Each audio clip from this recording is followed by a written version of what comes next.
आज टिके इच्छा है मांस गुगुनी तरकारी करने को। देखो आज मो मांस गुगुनी तरकारी करी बहुत सुंदर देखा जाऊँ। आहा कि बासना।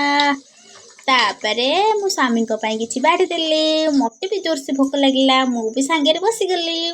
देखु मु बसी और खाऊी देखु आस किए खाइबे मु बाहरी पड़िली बुलवाई पार गोड़ हाथ काटी पार मुझे बसी पड़िली। देखु बसी से माउसी जनक टिके देखीदे ये कौन करुच्छी बोली देखु।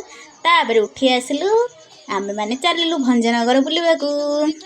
बाटर कई ना देखु पूरा निछाटिया निछाटिया किसी किए भी ना गोटे लोक भी ना खरा भी होपर आम आसगल गुपचुप खाइबा को। गुपचुप की राग और टेस्टी थिला बहुत बढ़िया स्वाद लगुला। गुपचुप खाऊे आम बाहरी गलु आम घर को। लाइक एंड सब्सक्राइब करदे। जय जगन्नाथ।